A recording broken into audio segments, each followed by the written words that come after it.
Bonjour Caroline. Salut Domi. Ouais, écoute, c'est sympa que tu aies accepté ce petit café interview comme j'aime bien faire. Je vais te présenter en deux mots pour les gens qui ne te connaîtraient pas. Ceci dit, je pense que les abonnés à ma newsletter commencent à te connaître puisqu'ils connaissent tes illustrations, mais ils mettront un visage sur un nom, tu vois. Donc, tu es illustratrice, tu es écrivain, tu es mère, tu es ex-expatriée donc au Mexique, aux États-Unis, dans deux États, en Turquie, et là, tu es en France, mais tu es bien plus que tout ça, donc je te laisserai parler de tout ça tout à l'heure. Pour ma part, en fait, quand j'ai cherché une illustratrice l'année dernière pour illustrer certains de mes articles de blog et puis aussi tous les concepts de mes formations qui sont à destination des parents d'enfants bilingues et expatriés, j'ai recherché un petit peu, puis très naturellement, je suis tombée sur toi. Je t'ai contacté à l'époque pour une séance découverte, et puis bah, le fit s'est fait assez naturellement. J'étais assez touchée par tes dessins, mais assez touchée aussi par ton parcours, par ta vie, par ton accessibilité. Euh, et du coup, voilà, donc à ce jour, tu as fait une vingtaine d'illustrations pour moi, et honnêtement, je les aime toutes. Donc rien que pour ça, un grand merci. Alors, je commence par une petite digression parce que je m'appelle Domi de la Porte, et j'avoue que ce dessin-là que tu as fait me plaît particulièrement. Bon, parce qu'il y a la porte ouverte, et ça, c'est le gros jeu de mots avec mon logo et mon nom.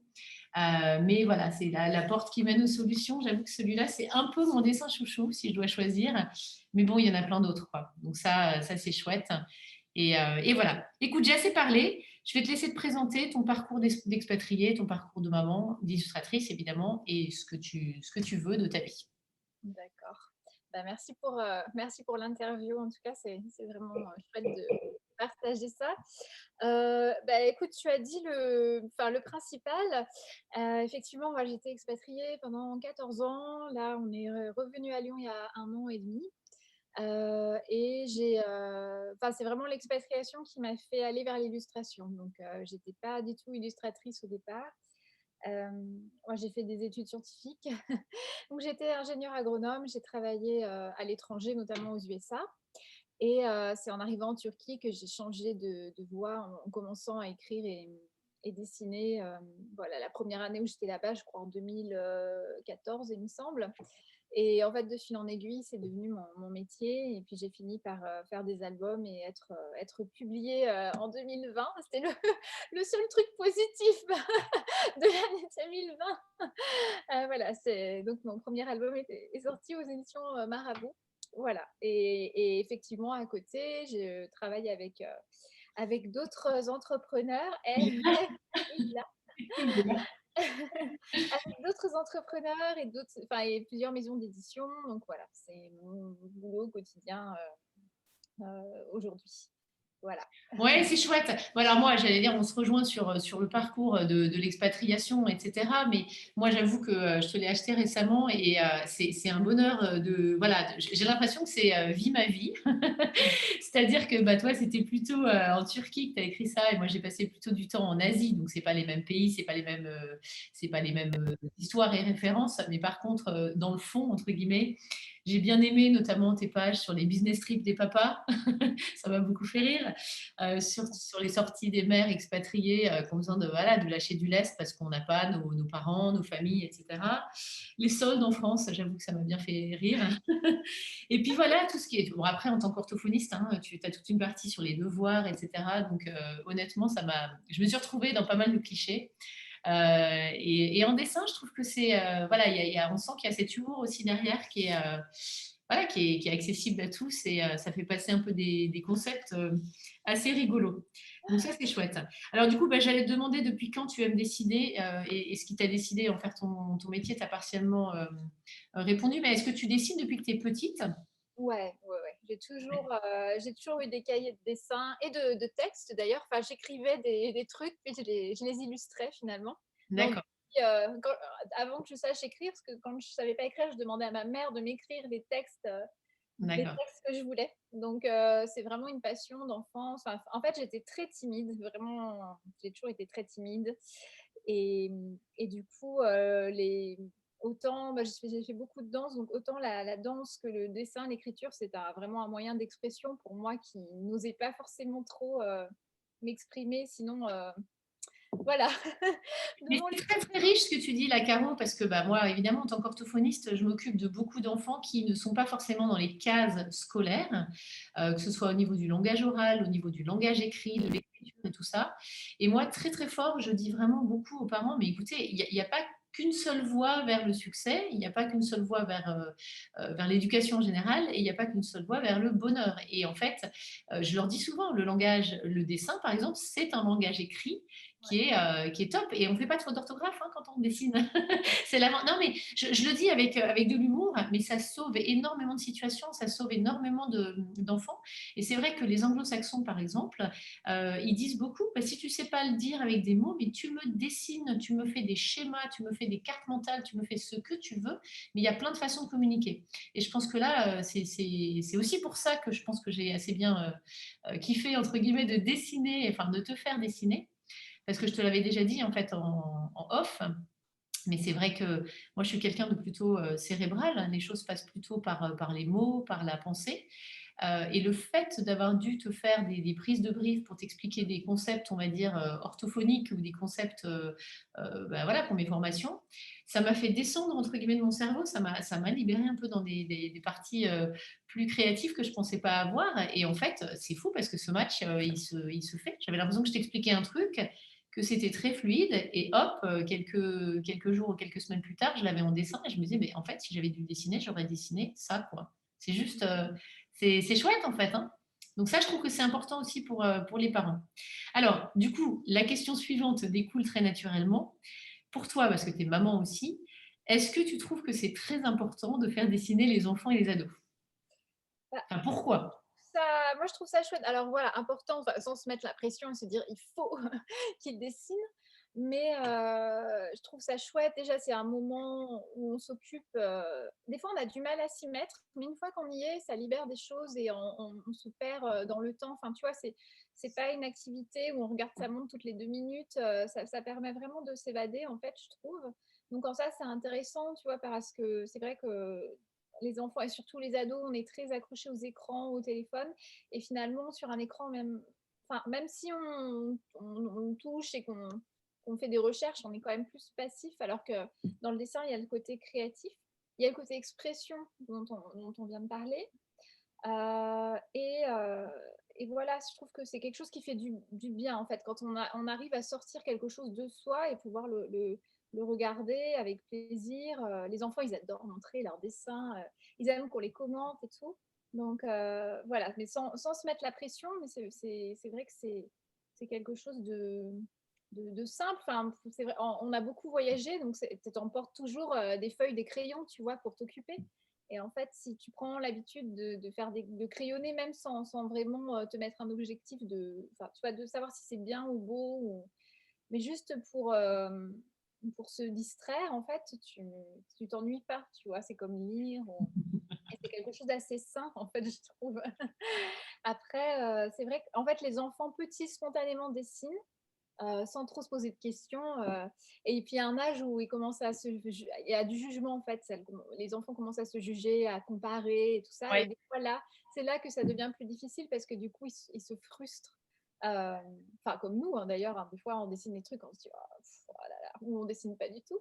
Euh, mais, euh, mais voilà, donc garder ce plaisir et le plus le plaisir de faire, en fait, qui est intéressant. Voilà, et que j'aime bien. Donc, j'essaye de cultiver ça chez mes enfants sans les forcer, en fait, mais qu'ils arrivent comment dire, à prendre plaisir et à bien aimer ce qu'ils font sans le comparer ou enfin, voilà, sans se pressionner. Ouais, mais c'est juste, après, j'imagine, je connais pas tes enfants, mais j'imagine que voilà, ils voient maman le faire, donc naturellement, ça doit les intéresser. Parce que moi, j'ai parfois la question, effectivement, comment est-ce qu'on fait pour motiver à peindre, à dessiner, à faire de la poterie, en fait, n'importe quelle activité, on va dire, pseudo-manuelle. Comment, quand on pense soi-même en tant qu'adulte ou en tant que parent ne pas être spécialement créatif, comment on fait pour quand même développer cette fibre chez nos enfants? Parce que ils ont peut-être un talent inexploré. Bah, je sais pas, enfin, avoir du matériel tout simplement à portée de main et tu vois, se dire, tiens, on l'installe sur la table, on s'assoit, est-ce qu'on a envie voilà, de Ouais. les prendre ses crayons, de tester, tu vois? Que ce soit déjà à disposition assez facile déjà d'aller le chercher. Mmh. Ça peut être, enfin, peut-être trouver un thème de enfin, je sais pas, ça peut être même un moyen, un truc sur les émotions, comment on se sent aujourd'hui. On peut le dessiner, même un petit peut facilement faire un visage avec un sourire, tu vois? Quelque chose comme ça et après ça peut donner quelque chose. D'ailleurs les enfants, ils dessinent beaucoup leur environnement, ce qui leur arrive et leur famille. Ils vont dessiner la maison avec papa, maman dedans et tout. C'est clair. Donc peut-être choisir un sujet, un début de discussion et justement au lieu de discuter avec des mots, ça peut passer par le côté graphique. Et bon, voilà. Après, moi, je suis pas pour forcer, mais des fois, quand on a une habitude, en fait, même professionnellement, hein, se dire, parce que c'est, en fait, comme c'est du créatif, ça, comment dire, ça paraît, enfin, on dirait que ça arrive tout seul ou que c'est que du plaisir tout le temps. On se dit, ah, c'est cool de dessiner, mais en Ouais. fait, au moment où on n'a pas envie, où on Ah n'est bon? pas, ça arrive aussi, tu vois, ça arrive une mauvaise journée ou un truc qui t'inspire pas, où tu Ouais. te dis comment je vais commencer ça et tout. Et en fait, si on se discipline pas, surtout quand, enfin, ouais, je suis comme toi, je suis quand même entrepreneur et en freelance. Donc, il y a personne pour me dire, Caro, faut que tu sois à ton bureau à 8h30 pour faire ton truc là. Donc, il Non, non, faut, c'est clair. c'est aussi une habitude de travail en fait. Et, Mmh. et quand on prend des habitudes, même si on se dit, allez, on dessine le mercredi ou le samedi, Ouais, ouais. ben, ça permet de s'y mettre en fait et de créer quelque chose. Et après, plus on est habitué, plus c'est facile en fait. Enfin, c'est n'importe quel exercice qui finalement est comme ça, quoi. C'est Mmh. comme peut-être l'orthophonie, il y a des exercices à faire. Les premières fois, les enfants n'y arrivent pas, et puis à force, ils y arrivent, et puis à la fin, ils aiment bien, tu vois. Je sais pas, c'est un Mmh. peu pareil en fait. Mais ça fonctionne de la même manière, je rebondis sur ça parce que c'est vraiment la «régularité» entre guillemets. Ouais, Et carrément. puis le plaisir qu'on y met en fait, parce que c'est vrai qu'il y a des familles qui aiment cuisiner, tout le monde va aimer cuisiner parce qu'il y a du plaisir à faire cette activité. D'autres parents, ça va être la musique, d'autres, ça va être les langues, ça va être voilà, donc le dessin. Mais c'est vrai que moi, tu vois, à échelle de ma famille à moi, c'est vrai que mes enfants n'ont pas forcément cette culture du dessin parce que moi, je ne l'ai pas pour moi-même. Mais Caro, quand ils voient par exemple ce dessin-là que tu m'as fait pour ma méthode, et ben honnêtement, c'est vrai que je l'ai encadré dans mon bureau, etc., etc. Et c'est clair que bah, mes enfants, voilà, ils viennent me voir quand même. Et c'est vrai que tout d'un coup, ils ont un intérêt quand même qui passe pour l'illustration, le dessin. Et je me suis rendu compte qu'en fait, effectivement, je les avais beaucoup emmenés quand on était petits dans des expos de peinture, même de photographie, de choses comme ça, parce que moi, ça me plaisait. Et effectivement, l'illustration, bah maintenant, je prends plaisir avec eux de regarder les illustrations des livres en disant, tiens, est-ce que tu trouves que ça va bien avec le texte? Enfin, voilà, je fais plus attention à l'illustration depuis que je t'ai rencontré, quoi, tout simplement. Donc ça, c'est vrai que c'est chouette. Alors, l'autre point sur lequel je voulais parler avec toi, c'était, bon, le dessin, c'est un langage, hein, on en a déjà parlé tout à l'heure. Tes dessins à toi, je trouve que très souvent, ils sont assez humoristiques. Oh. Ouais, mais c'est chouette parce que moi, voilà, ça Bizarrement, en m'inspire fait, bien. parce que je suis pas, en fait, pareil, je suis comment dire? En fait, je sais pas comment dire ça, mais enfin, on est souvent étonné que ce soit moi qui ai fait les gags ou ce genre de choses parce que dans la vie, enfin, c'est pas que je suis pas drôle, hein, mais je suis pas, je suis pas forcément une personne, comment dire? Ouais, je suis Extraverti? ouais, je suis pas du tout extravertie, en fait, donc c'est vrai qu'on me enfin et justement, moi, je me lâche dans l'écriture et le dessin. Et donc en Ouais. fait, on dirait que c'est 2 personnes différentes qui ont, voilà, qu'il y en a une qui est l'artiste, en fait, et l'autre, qui a rien à voir. Donc je sais même plus pourquoi je disais ça Mais d'ailleurs. on parlait, oui, mais en fait, ça fait du sens. Le dessin qui est un langage, en fait, ouais, tu as peut-être ton langage peut-être raisonnable, etc., dans ta vraie vie, entre guillemets, et ton langage plus expressif dans tes dessins, en fait. Hein, mais c'est compatible, ça marche bien ensemble. Et du coup, oui, j'ai découvert que j'avais de l'humour en dessinant. Ah ben moi, j'ai bien ri. J'avoue que j'ai bien souri, j'ai bien ri. Et non, et même dans les dessins que tu as fait pour moi, pour mon blog, voilà, pour mes formations, je trouve qu'il y a toujours cette petite pointe, si pas d'humour franc et massif, mais au moins de hors du cadre. Voilà, c'est décalé, et c'est du décalé dans lequel je pense que, en tout cas pour la thématique langage, orthophonie, expatriation, dans lequel toute personne qui est confrontée à ça va de près ou de loin se reconnaître. Et pareil, je me disais, bon, bah, tu peux, par rapport à un personnage que tu as dessiné, tu peux changer la couleur des cheveux, le pull, etc. Mais l'enrobage, ça se change, mais le fond du problème, c'est assez universel en fait. Donc, on peut rire de ce genre de sujet en fait. Ce qui est bien, en fait, ce qui est bien avec l'humour, c'est que ça permet justement, tu vois, comme tu dis, de décaler. Ça permet de prendre du recul aussi.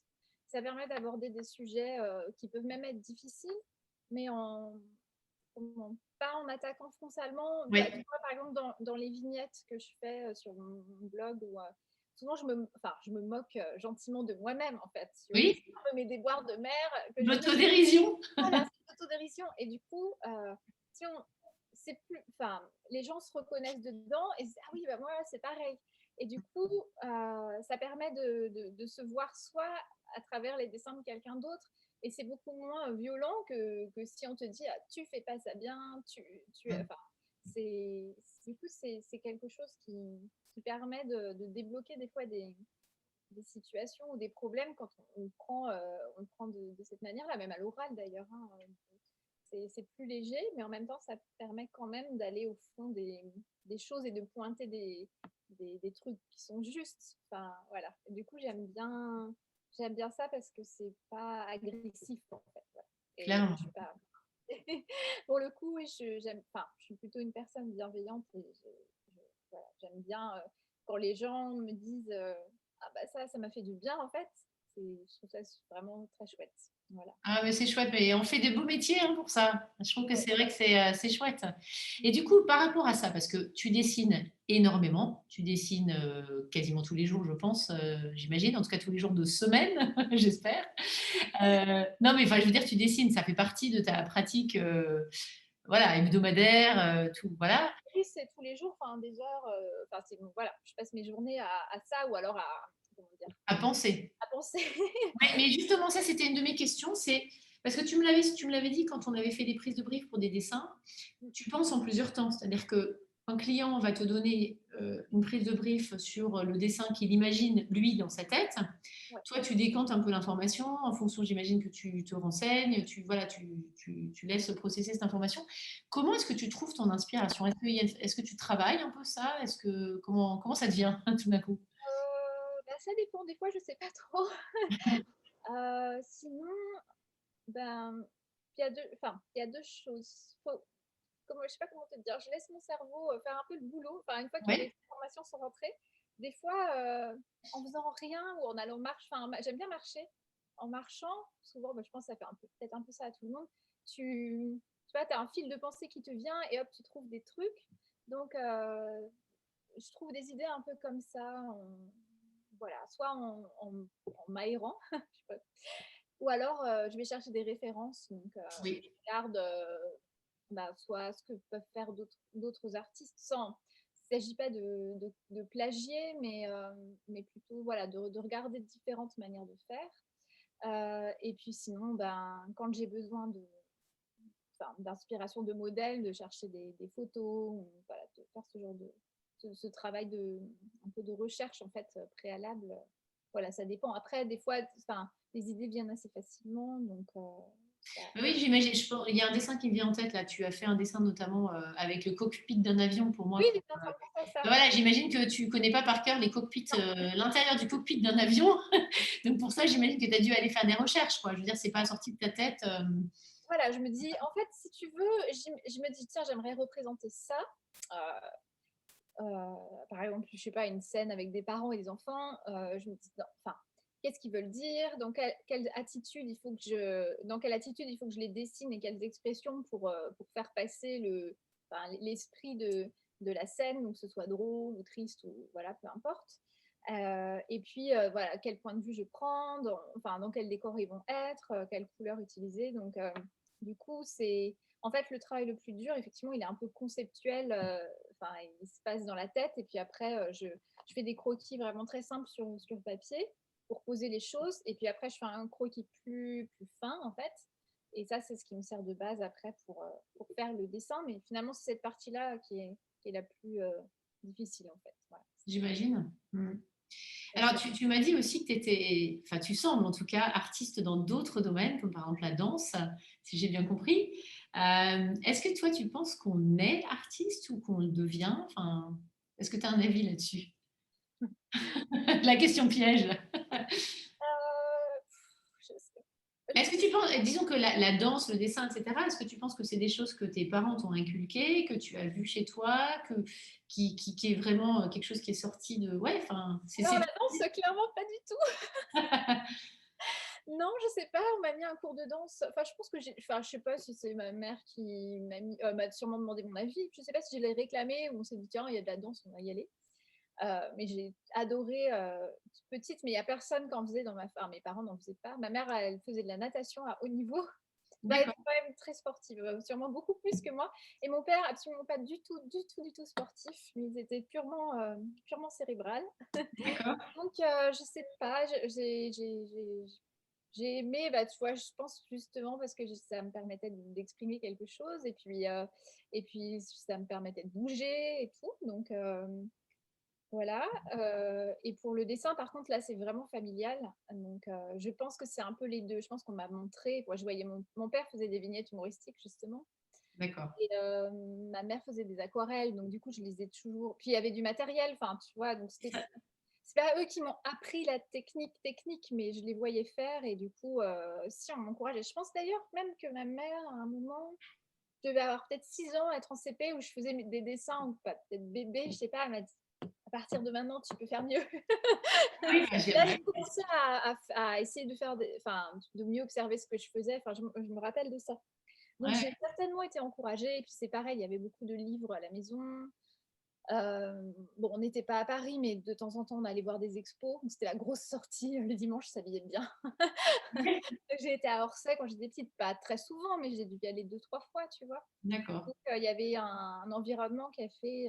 Et puis après, je pense qu'il y a un truc quand même, pas génétique, mais enfin, peut-être un coup de crayon, je sais pas. Mais en tout cas, pour le coup, euh, c'est enfin, c'est surtout du travail, quoi. Il Bien y a plein sûr. de gens qui sont d'ailleurs beaucoup plus talentueux que moi. Mais en fait, le talent sans travail, ça suffit pas du tout. Donc, même si tu as du talent, tu dois travailler beaucoup pour arriver à progresser. Donc, en fait, je me dis, si tu as un goût pour, faut pas se demander si tu as du talent ou pas, faut faire en fait. C'est pas enfin, il y aura toujours des gens moins bons et des gens meilleurs de toute manière, soit parce qu'ils ont un truc en plus, soit parce qu'ils sont beaucoup plus travaillés. Voilà, et moi, je sais que enfin, si je continue, dans 10 ans, normalement, je devrais être bien meilleure qu'aujourd'hui.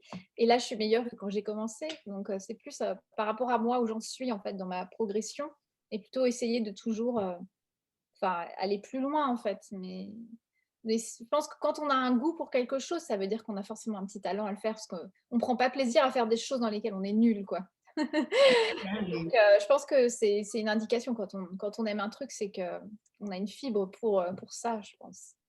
Donc, Tu m'enlèves les mots de la bouche, Caro. Je dis souvent aux parents, hein, moi, regardez les envies, les plaisirs de vos enfants et vous trouverez très naturellement, enfin, ils trouveront leur talent. C'est ce que tu fais avec plaisir et ce que tu fais avec besoin. Et c'est là que je pense à ton parcours. Je pense que l'expatriation a dû révéler ça aussi, parce que en se retrouvant à l'étranger, tu as eu aussi plus de choses à transmettre, à dire, et ta fibre créative s'est peut-être aussi libérée, parce que tu as des choses à transmettre, à communiquer. Tu deviens mère aussi, donc enfin, voilà, tu veux communiquer des choses avec tes enfants. Et je pense que bah, à cet endroit-là, ton talent, ton besoin et ton plaisir se sont rencontrés, quoi. Donc c'est... ouais, c'est assez. Enfin, tu vois, si on m'avait dit à 5, 6 ans que j'aurais fait ça, je l'aurais jamais cru. Et Bah pourtant, ouais. j'ai mis du temps à trouver. Tu vois, aujourd'hui, ça me paraît évident. Je me dis, ah oui, le dessin, bien sûr. Mais en fait, Ouais. quand j'étais au début du parcours, c'était pas du tout. J'ai mis un an en fait à vraiment me dire. Ah non, c'est rapide. Ah non, c'est rapide. Ouais, c'est ça. Et, Oui. tu vois, c'est parce que bah, moi j'étais d'une famille, alors certes il y avait la fibre au dessin, mais on était plutôt scientifique, grande école, prépa, machin, voilà, c'est un peu le Graal, donc c'est ce que j'ai fait. Et en fait, me dire, bah, en fait, non, moi je veux être artiste, même me l'avouer à moi-même, c'était pas évident, tu vois, parce que c'était pas du tout. Mm. On dit le chemin familial, tu vois. Le seul artiste de ma famille, c'était mon grand-père paternel et lui, en gros, il passait ses journées en peignoir chez lui à faire de la peinture comme ça pour le fun, tu vois. Donc c'était un peu le cliché d'artiste, genre le truc à pas faire, tu vois, chez moi. Ouais, bah oui, mais ça aussi. J'ai mis du temps à m'avouer déjà à moi que j'avais envie de faire ça et puis après me dire mais si tant peu tu sais pas parce qu'après devenir artiste et gagner sa vie pareil c'est une croyance on se dit mais bon tu y arriveras pas en fait il y a qu'est-ce que tu vas bien pouvoir faire à qui tu vas enfin, bien pouvoir vendre quoi que ce soit enfin tu vois c'est pas tu te dis pas bah, je vais réussir à, à tirer de l'argent de ma vocation c'est pas évident de se convaincre que c'est possible en fait. Mais ça aussi, bon, là, on pourrait faire un deuxième épisode sur toutes les fausses croyances, etc. Mais c'est pareil, tu dis, il y a 5 ans, si on m'avait dit que j'allais, enfin, en tout cas pour ma part à moi, que j'allais travailler en ligne, or que je suis une hyper communicante et que je travaille en plus avec des enfants et des adolescents, il y a 5 ans, je me serais dit, non, mais non. Et en fait, ça fait 5 ans que je bosse en ligne, le temps passe super vite et j'ai l'impression de connaître parfaitement bien les gens avec qui je travaille, même si on s'est physiquement pas touché et pas vu parce que ça se passe derrière un écran. Mais voilà, la relation, elle peut être là aussi. Et donc, je pense que voilà, il y a tout un tas de fausses croyances, tout un tas de choses sur lesquelles on Ah veut oui. travailler. Je suis en train de regarder mon petit papier avec mes questions. Oui, j'avais envie de me dire, bah, est-ce que tu as quelque chose d'autre que tu voulais transmettre peut-être aux parents qui nous regardent, sachant que c'est que des parents qui sont soit expatriés, soit issus de couples mixtes, soit qui ont des enfants qui sont bilingues ou trilingues et qui ont donc parfois des difficultés au niveau du langage, puisque c'est comme ça qu'ils arrivent sur ma route. Est-ce que après je mettrai tous les liens en bas de la vidéo sur où on peut se procurer tes livres. Voilà, bon, est-ce que tu as d'autres choses dont tu voulais parler? Heu, je sais pas, enfin, je suis pas forcément en position de donner des conseils à d'autres parents, mais bah, juste par expérience et surtout en étant expatriation, où des fois on se pressionne beaucoup en fait, parce qu'en fait et des fois on éduque nos enfants dans un contexte qui n'était pas familier, enfin, on Mmh, n'était pas enfants dans le même contexte en fait, souvent, tout à sauf fait. peut-être pour les gens qui étaient déjà expats enfants et qui après deviennent parents. Et moi j'ai dû, élever mes filles dans un contexte complètement différent du contexte dans lequel j'ai été élevée, à la fois culturellement, pour les langues et même en niveau de vie, parce que par exemple en Turquie, on a eu un niveau de vie quand même élevé, voilà, où il y avait une résidence avec piscine, il y avait enfin, des voisins qui avaient un chauffeur, et tu vois, c'est des choses pas normales en fait. Et tu t'es dit, mais comment je vais à des anniversaires à 10 000 euros avec des copains et tes enfants te disent, ah, l'anniversaire c'était top. Et t'es là, ouais, mais bon, tu vois, enfin, tu expliques, il n'y a pas de souci, mais ça peut être très déroutant. Et voilà, et en fait, on fait tous de notre mieux. Nos enfants sont résilients. Des fois, on a l'impression de faire n'importe quoi ou qu'ils vont être traumatisés. Et en fait, non, ça va. Surtout qu'être expatrié, c'est une vraie richesse. Donc, de toute manière, ils apprennent plein de trucs. Voilà, s'ils sont pas. Moi, ma fille aînée, elle a mis. À 4 ans, elle parlait pratiquement pas français. Elle nous disait des phrases de 3 mots. Et on s'inquiétait vachement. On se dit, mais qu'est-ce qui se passe? Alors, elle était bilingue anglais-français. Enfin, bilingue dans sa tête, je pense. On Et réfléchit. on se disait, oulala, mais ça, qu'est-ce qui se passe? Parce que, enfin, tu vois, moi, j'ai parlé à 18 mois. Le langage, c'était. Enfin, bon, bref. Et du coup, on s'inquiétait. Et en fait, on a passé 2 mois en France en grandes vacances. Et d'un coup, elle s'est retrouvée avec des enfants de son âge. Et paf, elle a parlé normalement, tu vois. Mais on s'inquiétait. Donc, en fait, c'est pas de plus, pas se mettre la pression, de laisser les enfants se développer. Ils, ils y arrivent, en fait. Et puis, effectivement, avoir un coup de pouce de temps en temps, c'est pas mal, mais voilà, de rester dans la bienveillance et de pas s'affoler, parce que c'est à la fois très enrichissant d'être expatrié, et il y a aussi ben, des difficultés auxquelles on n'a jamais été confronté avant et auxquelles les proches et la famille ne sont pas forcément confrontés, et ils ne comprennent pas non plus forcément ce que tu vis, ce qui est normal. Mais voilà. Donc, C'est clair, mais je crois que c'est un sujet qui revient souvent, ça, cette pression que la société met, mais c'est cette pression surtout qu'on se met soi-même, en fait. Hein, et effectivement, chacun son rythme, chacun son développement, et ça, c'est vrai que c'est. Mais c'est toujours chouette pour moi de l'entendre dire dans la bouche d'une autre mère, de l'entendre dire dans la bouche d'une autre expatriée aussi, parce qu'en fait, bah, voilà. Et puis, là, on parle à des expatriés, mais on parle aussi tout simplement à des plurilingues. C'est vrai que quand on a plusieurs langages, bah voilà, il y a plusieurs façons de prendre son temps aussi, et puis tout est bien, en fait, hein, il n'y a pas de... Voilà, voilà. Écoute, c'est chouette en tout cas de t'entendre. Moi, j'adore interviewer, et je trouve que c'est vraiment un grand bonheur d'interviewer des gens qui sont passionnés. Et je trouve que c'est ça qu'il faut qu'on cherche chez nos enfants aussi, c'est cette passion. Parce que tout le monde a au fond de soi une passion. Et c'est sûr que ben voilà, si en tant que parent, on peut idéalement, avant l'adolescence ou rapidement, essayer de booster cette passion de nos enfants, bah, ils gagnent du temps, quoi. Parce que combien de personnes enterrent en fait ces passions et ces envies longtemps, et puis tout d'un coup se réveillent, il y a pas de bon ou de mauvais âge, mais ils se réveillent tard, quoi. C'est Oui, pas grave non plus, tu vois. Des fois, j'ai regretté de ne pas avoir fait des études artistiques en me disant, bah voilà, si j'avais commencé par là, ça aurait été plus simple. Et en même temps, bah, c'est ce que tu disais, c'est ce parcours et le fait d'être expatrié aussi, devenir parent qui fait que tu as aussi des choses à dire. Et en fait, du coup, c'est pas forcément grave, c'est possible de se reconvertir même plus tard, tu vois. bien Donc, sûr. c'est- voilà. Des fois, c'est des fois, c'est des accidents de vie qui font que voilà, tu te retrouves au pied du mur un peu et puis tu sautes le pas pour presque te sortir d'une situation, tu vois. Donc, et puis une passion, tu peux avoir un job et avoir une passion à côté aussi, hein. Ah oui. T'es pas obligé de faire ton job, mais c'est vrai que c'est bien d'en avoir et de les cultiver même pour son temps libre. C'est enrichissant. Et c'est inspirant pour les enfants aussi, je trouve. Donc voilà. Et moi, c'est vrai que quand je t'avais présenté à mes enfants, ils trouvaient ça génial, quoi. Une dame qui est payée pour dessiner, c'est le rêve. Mais comme moi, ils me disent que je suis payée pour discuter. Honnêtement, c'est vrai que c'est... Non, mais dans l'imaginaire des enfants, c'est bien aussi, je trouve, de leur montrer la voie des possibles. Hein, parce qu'en en fait, tout est possible. Je veux dire, il n'y a pas des bons métiers ou des métiers standards ou des métiers organisés. Surtout que là, c'est Maria Montessori qui le dit, mais on crée, enfin, on pousse nos enfants à être flexibles, adaptables, autonomes, parce que les métiers auxquels ils seront confrontés dans 10 ans, 15 ans, 20 ans n'existent pas encore aujourd'hui. Donc, on ne sait pas vers quoi on va. Il faudra qu'ils soient adaptables et voilà. Et donc, je pense que quand on a ça comme guideline, j'ai envie de dire en anglais, tout est bien en fait. Et je pense que c'est surtout ça. En tout cas, moi, en tant que mère, et j'essaie de transmettre ça à mes enfants, c'est qu'ils verront bien et à leur génération, ils auront probablement plusieurs métiers aussi. Ça aussi, c'est quelque Oui, chose soit qui est différent. ils auront d'affilée, soit ils en auront plusieurs à la fois. Oui, c'est sûr Oui, que c'est pas du tout pareil que la génération par exemple, de nos parents ben qui voilà. faisaient carrière dans une la même entreprise pendant, voilà, on passait 30 ans dans la même boîte. Là, ça n'existe plus. Ben, Ça n'existe ou ça existe encore, mais dans ce cas-là, c'est un choix. Et c'est vrai que, effectivement, moi, je me souviens à notre époque, et je me souviens encore de la remise des diplômes, voilà, d'orthophonie. Tu t'es dit, bon, bah, tu vas être orthophoniste toute ta vie. Et bon, moi, je pense que je serai orthophoniste toute ma vie, mais sous des modalités différentes. Donc, en fait, on évolue. Et nos enfants, ça va être, c'est clair que c'est ça aussi. Mais tu sais quoi, le fait de te parler, ça me donne envie d'aller dessiner. Tu sais, c'est le truc.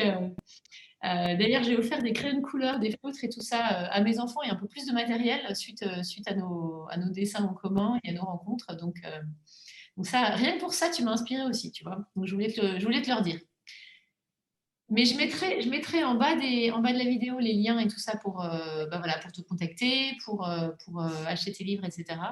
Et en tout cas, un grand merci pour ce temps et ces échanges. Je trouve que c'est chouette, c'est inspirant. Et puis, bah, écoute, à très bientôt. Ça marche. À très bientôt. Merci beaucoup, Demi.